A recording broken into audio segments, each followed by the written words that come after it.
Ito, pag-usapan natin to mga kababayan ko. Sabi daw ho ng mga DDS, mga Duterte supporter, mga kapatid, ang sabi ho, maliwanag sa kanilang statement doon sa kanilang binitawan, sa kanilang mga vlog. Kulang daw ang substance ng kamera, mga kababayan ko. Kulang daw ang substance ng kamera. At wala daw hong sustansya yung impeachment complaint na inahain ho sa kamera ngayon. Sapagkat mga kababayan, isa daw ho itong, pagkat sabi daw ho ni Sara Duterte, kulang lang daw ho sila sa ebidensya. Ngayon, para liwanagin natin sa taong bayan, paano nga ba mabubuksan ang bank accounts ni Sara Duterte? Yan ho ang pinakamahalaga. Paano nga ba malalaman ng Pilipino kung ito bang si Lustay ay may pagkakasala sa pondo at pera ng taong bayan? Yan ho ang aalamin natin, mga kababayan ko. The third is, bakit hindi mabuksan-buksan ng bank accounts ni Sara? That is the three questions. Okay, number 1, sagutin natin yan mga kababayan ko. Pero bago ang lahat mga kapatid, please don't forget to follow, like, comment, share, and subscribe to my YouTube channel para lagi kayong updated sa mga biyahe ni Koy Movements na ilalabas natin. Alright? Eto siya. Panoorin nyo. Ang wala pa lang ngayon, of course, are the bank records. Why? Because bank records are protected by the bank's secrecy law. Okay, mga kababayan ko, sinagot na po ni Congressman Luistro yung paratang ng mga DD sheets.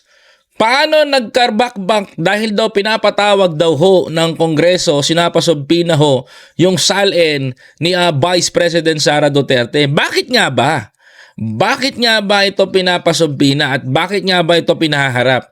Unlike ho sa sagot ni Sara Duterte, mga kababayan ko, na wala daw hong ebidensya ang Kongreso, mga kababayan. Paano ho nasabi ni Sara na wala hong ebidensya ang Kongreso, mga kababayan ko? Sa maliwanag po sa sikat ng araw, mga kababayan ko, sinabi ho ni Kong Luistro, hindi ho nila makukuha yung bank accounts ni Sara Duterte sapagkat mga kababayan ko, ang sabi ho dito, sapagkat mga kababayan, hindi ho makukuha yan dahil meron ho tayong tinatawag na bank secrecy law na tinatawag. Ngayon, ano ang gagawin ng Kamara upang mapalutang ang bangko ni Sara Duterte? Nagets nyo na ho mga kababayan? Nakuha nyo na ho ba yung punto ko? Ano ang gagawin ng Kamara ngayon para ho mga kababayan ko, mapalutang ang bangko o mabuksan ang bank accounts ni Sara Duterte? There is a two-way, mga kababayan ko, nababanggitin ni Congressman Luistro. Mga kababayan ko, mga kapatid, pakinggan nyo. And the exception to that ay during impeachment proceedings. Kaya ang manifestation ng mga congressman during the deliberation before the Justice Committee, we cannot expect, hindi natin pwedeng asahan ng mga complainant na may hawak ng bank records. Correct! Tama ho yun. Hindi ho natin pwedeng asahan ng mga complainant na may hawak ho ng bank records. Bakit po mga kababayan ko? Nako, madidebunk na naman natin dito yung mga DD sheets, mga kababayan ko. Magwawala na sila nito. Binasag na naman natin yung narrative nila na kulang ang ebidensya ng Kamara. Mga kapatid, eto na eh. Wala na akong magagawa dito. Eto na yun mga kababayan ko. Sa mga nagsasabi kahit na may hawak si Sunny Trillanes ng bank records ni Sara Duterte, mapapatunayan ba ito mga kababayan ko? Mahirap pa rin po dahil meron ho tayong tinatawag na bank secrecy law na pumoprotekta sa pera at yaman mo na habang nasa loob ng bangko. Dahil ang totoong makakapagpatunay lamang na may pera kang malaki sa loob ng bangko ay ang Korte Suprema, at kung ikaw ay public official kagaya ng presidente o vice-presidente ay impeachment. Ano, mga DDS, palag kayo? May nagsasalita ng ganito? Magwawala na naman kayo ngayon. Ano sabi ni Congressman Luistro, mga kababayan? We know for a fact na ito'y protektado, confidential, sa ilalim ng Bank Secrecy Law. Under the law, the only exception that we have, actually dalawa exceptions. One is by court order, pangalawa is impeachment case. Okay. The second is impeachment case. So ano ngayon, mga kababayan ko, ang ating dadaluhan? Ano ngayon ang ating pupuntahan upang mabuksan, mga kababayan ko, ang bangko ni Sara Duterte? Mga kababayan ko, bakit nga ba, mga kababayan ko, bakit nga ba dadaan tayo sa impeachment? Number one, hindi naman natin kaya ang Supreme Court dahil hawak nila. Aminado tayo doon, mga kababayan ko. Aminado tayo, mga kababayan ko, na hindi natin hawak o hindi natin kasama o mapagkakatiwalaan ngayon ang Supreme Court, mga kababayan ko. Hindi natin kaya pagkatiwalaan sila ngayon sapagkat, mga kababayan ko, nakakatakot ho ang kayang gawin ho ng Supreme Court ngayon. Dahil hindi ho sila pabor, hindi ho sila pumapabor, mga kababayan ko, sa impeachment.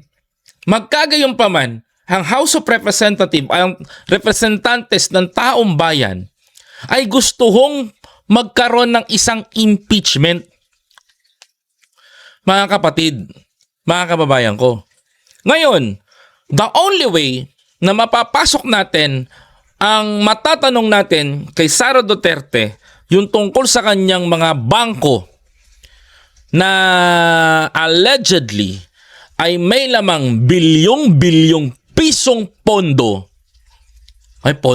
Pera. Bilyon-bilyong pisong pera, ay malalaman na natin, mga kababayan ko, kung ano nga ba ang laman nito.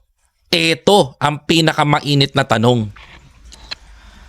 Bakit pinupuntirya ng Kamara ngayon, mga kababayan, ang bangko ni Sara Duterte?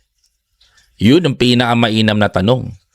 Bakit the right word is pinupuntirya, mga kababayan ko, itong mga bank accounts ni Sara Duterte? You know what's the reason kung bakit, mga kababayan ko?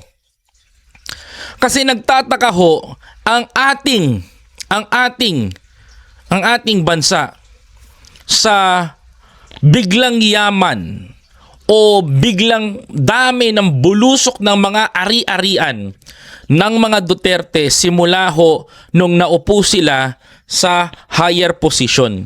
Maniniwala ho ba kayo na if you are public servant like mayor, mga kababayan ko, magkakaroon ka ng bilyong-bilyong pisong pondo? Na pondo, pera? Maniniwala ho ba kayo, mga kababayan ko, na if you are councilor, vice mayor, at ngayon ay vice-presidente ka na, magkakaroon ka ba ng bilyong-bilyong pisong pondo sa bangko? Nagtataka ba kayo? Sa mga hindi nakakaalam, sa panahon ni dating Pangulong Duterte, nabuo ang batas na Bank Secrecy Law kung saan walang nagpapahintulot, mga kababayan ko, na buksan basta-basta ang bangko ng isang politiko. Di ba? Yan po ang point of view doon. Kaya po dapat malaman natin kung ito bang si Sara Duterte, mga kababayan ko, ay malinis sa korupsyon. Malalaman natin yan naglalaman natin yan kung lumobo ang pera niya, at pangalawa, mga kababayan ko, o talaga bang hindi lumobo ang kanilang assets sa ari-arian during nung namumuno yung tatay niya sa pagka-presidente.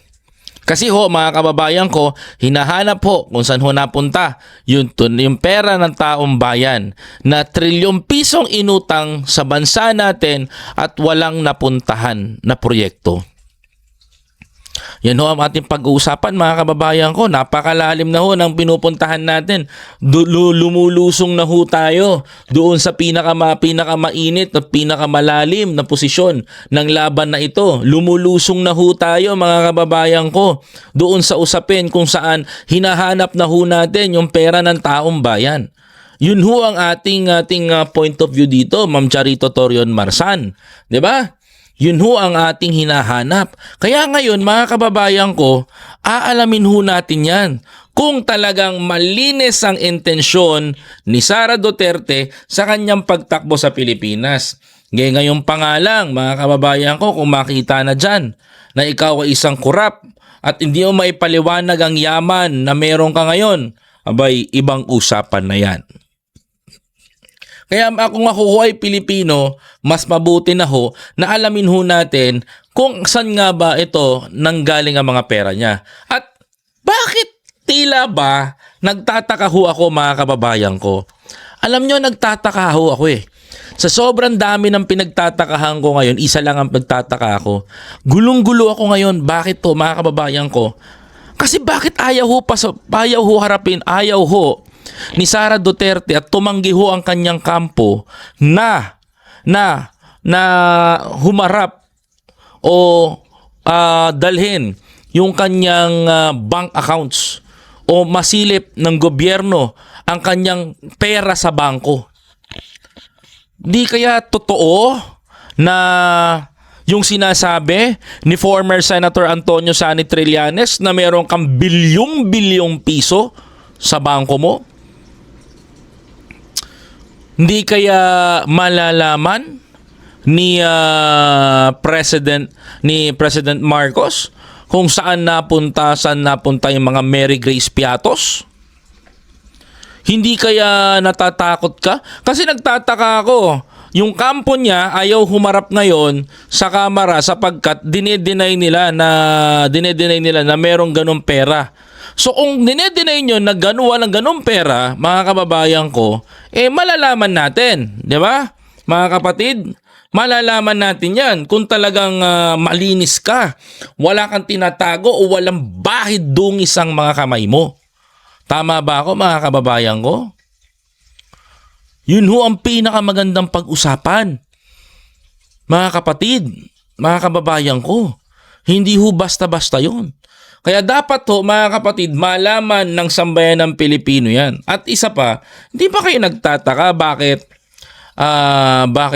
todo ang pagtatago ni Sara Duterte pagdating sa pondo at pera ng taong bayan? Bakit todo niya pinoprotektahan yung bangko? Mga kababayan ko, is Sara Duterte is guilty? That's why she want to attend the hearing. Sabi nga ni Tita Lily Ragasa ng Hawaii. Mga kababayan ko, sabi nga daw ni Sara Duterte, wala daw siyang paki sa accounts niya, wala namang Mary Grace Piatos.